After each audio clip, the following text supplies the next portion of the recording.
Okay, so this next video lecture is still the continuation of our Module 2, Taxation for Individuals. So, in this lecture, we will discuss about the taxable income and the determination of the income tax due. So, before we go to the computation proper, let us first define the terms. Okay, in fact, we have mentioned this in our previous video lectures under this module as well. But we will just have a short recap, okay, for you to be refreshed of the terms. So when we say income, this means that all the wealth that flows into the taxpayers, okay, other than as a mere return of capital. So meaning all of the income that comes to the taxpayer in whatever form or source. Okay, what about taxable income? When we say taxable income, this pertains to the items of gross income that is specified in our tax code, okay, less any deductions authorized, okay, for such income under our tax code or other special laws. Or in simple terms, taxable income is gross income minus allowable deductions. What about gross income? So this gross income is your total income derived from whatever source. Okay. So what comprises gross income? So we mentioned this also in our previous video lecture. So let us just review. Okay. So gross income includes but is not limited to the following. So compensation if you are an employee, okay, or provides services for a fee. Okay, so it may be in the form of fees, salary, wages, commission, and other similar items. Second is gross income derived from the conduct of trade or business or in the exercise of your profession. Another is gains derived from dealings or sale of your personal or real property. Okay, another is your interest income, rent income, royalties from selling books, musical and other literary works or composition, dividend income, annuities, prizes and winnings, pensions, and your share from the net income from the general professional partnerships. So these are all considered to be your gross income. So what are the exclusions, okay, from gross income? Although these are an inflow to the taxpayer, but this is not considered as part of their gross income. So we have here the following. First is your life insurance, amount received by the insured as a return of the premium from the insurance policy, gifts, bequests, and devices, compensation for injuries or sickness, income exempt under treaty. So treaty is the agreement between two countries which this income is not taxable for both of these countries. Another is retirement benefits, pensions, gratuities, okay? And we also have other items which should not be included as part of the gross income. So income derived by foreign government, income derived by our government or its political divisions, prizes and awards related to sports, and those other which met the conditions set in our tax code. 13th month pay and other benefits provided it should not exceed 90,000. Okay? Just IS, SSS, Medicare, and other contributions. Gains from the sale of bonds provided this is with maturity of 5 years or more, and gains from redemption of the shares in the mutual fund. So these are the types of income that is not part of the gross income for tax purposes. So what about filing of your income tax return or ITR? So actually we will have a separate module for this ITR. So but in this case we will have a short overview, okay, of the filing. So for with payment, meaning you will pay for your income tax. So we will have this BIR form. So I am going to show you also these forms in the next modules. Okay, so in this case, for payment, for with payment, ITR, you will file your return in 3 copies. So 2 copies for the BIR and 1 copy for the taxpayer. And then you will file this either to the authorized agent bank of the place where the taxpayer is registered or required to be registered. In places where there is no authorized agent bank, the taxpayer can file the return directly to the revenue collection officer or the duly authorized treasurer of their city or municipality in which the taxpayer has legal residence or his principal place of business is in the Philippines. Or if there is none, then you can file directly to the office of the commissioner. Okay, for the case of BIR or ITR with no payment, meaning you just file your ITR and you have no income tax paid or payable. So in this case, this is for refundable, break-even, exempt, and no operation transactions, okay, including returns to be paid on the second installment and returns paid through the tax debit memo. So these are examples of no payment ITR, meaning you just file your ITR with no tax payment. So in this case, you will file your return with the concerned RDO or Revenue District Officer where you are registered. However, if you filed late filing, so in this case, RDO will not accept your ITR. Instead, you will file it with the authorized agent bank or directly to the collection officer or deputized municipal treasurer, okay, for collection, because in this case, you will have to pay for penalties because of late filing. Okay, so that is the case for the filing of payment and with no payment ITRs. So we go now to how is income tax payable for individuals, for resident citizen and non-resident citizens are computed. So we have here the following format for computation.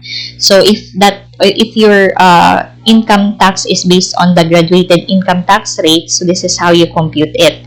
Gross income less your allowable deductions, either itemized or the OSD. Okay, so that will be the difference is your net taxable income, and then we will multiply the applicable tax rate between 0 to 35 from the table.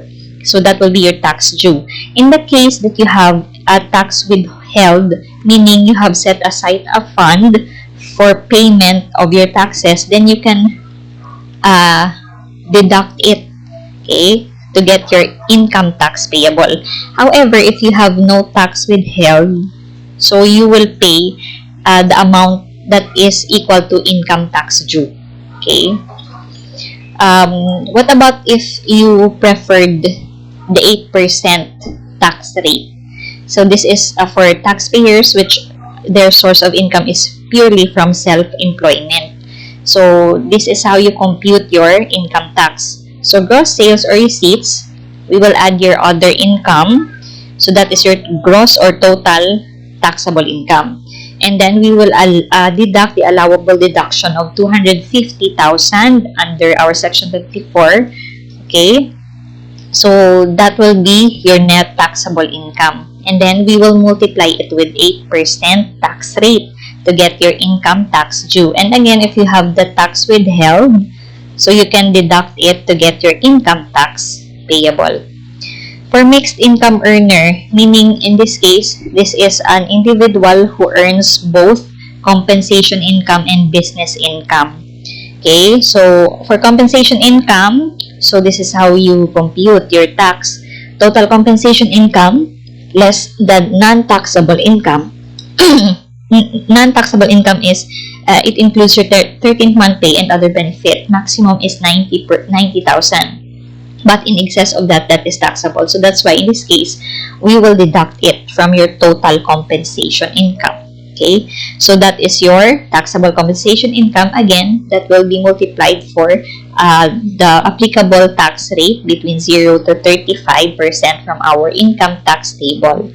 Okay, so that will be now your tax due on compensation. For the tax on business income, so this is how you compute it. Gross sales or receipts, we will add your operating income or other income. So that will be your taxable or total taxable business income. And then we will use the 8% rate. Okay, and then that will be your tax due on business income. So after getting your tax due from business income, we will add it to the income tax due from your compensation. So that is your total income tax payable. Your income tax from compensation and income tax from business income. Okay, and then if you have any tax withheld, you can deduct it to get your income tax payable.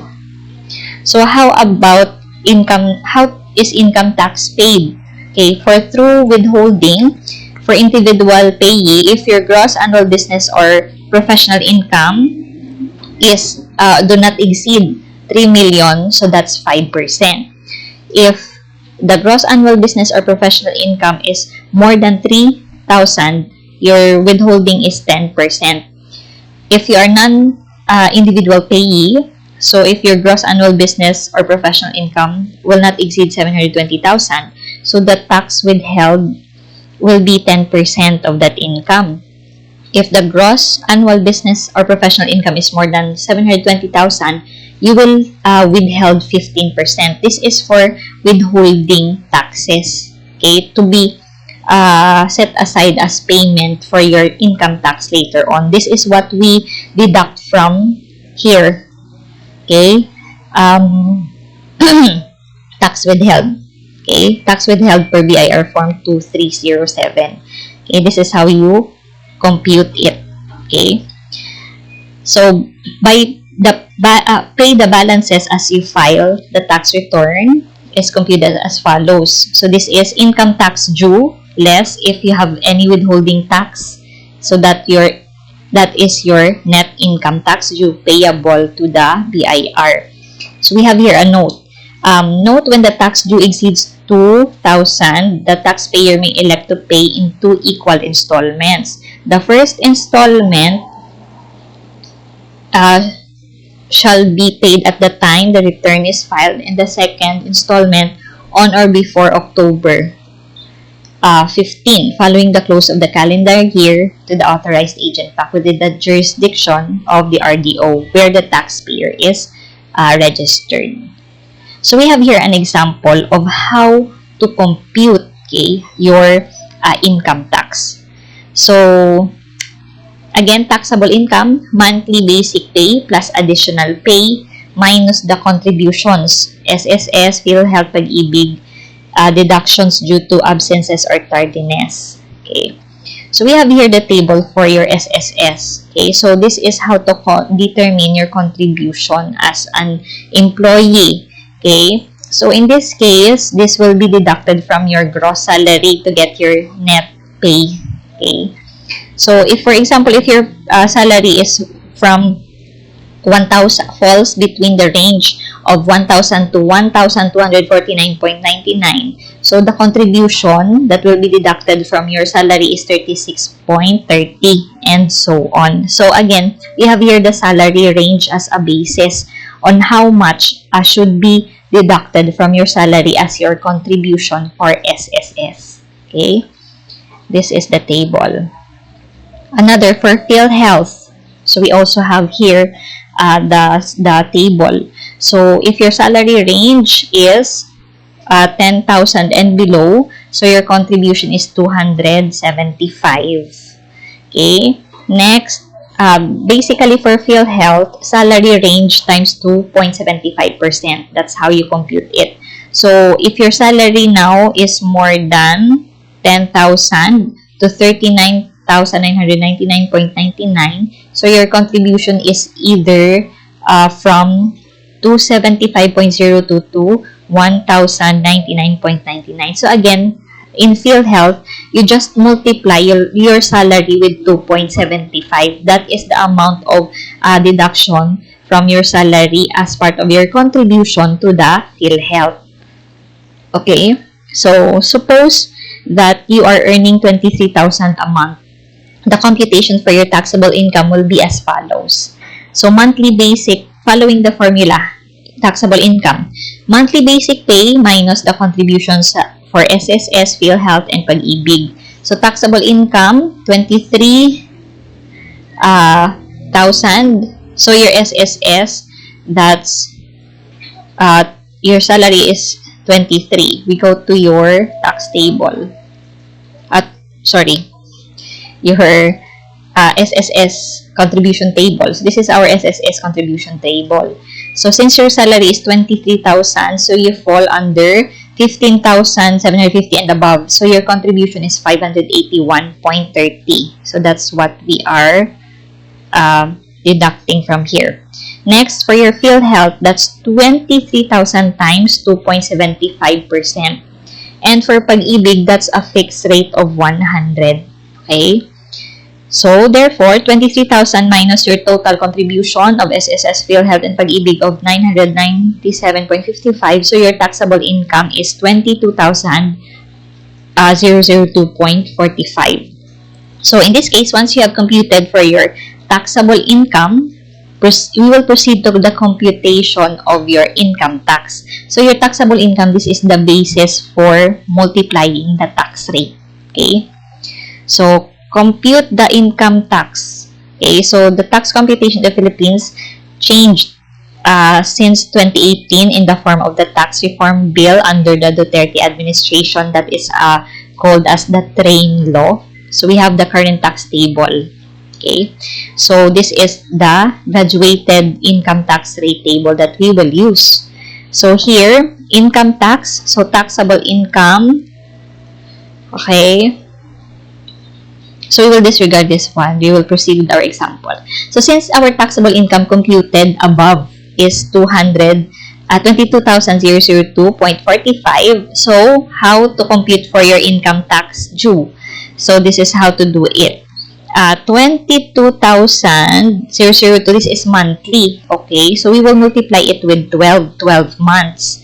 So, and then we will deduct to 25 as 250,000 because in our table, if your income do not exceed 250,000, there is no tax. Okay, so in this case, since your total income for the year is 264,029.40. So, there is an excess which is taxable because non-taxable income is only up to 250,000. So, we will divide it by 12 to get the monthly income tax due. Okay. So, here, that is 264,029.40 minus 250,000. Okay, times 20%.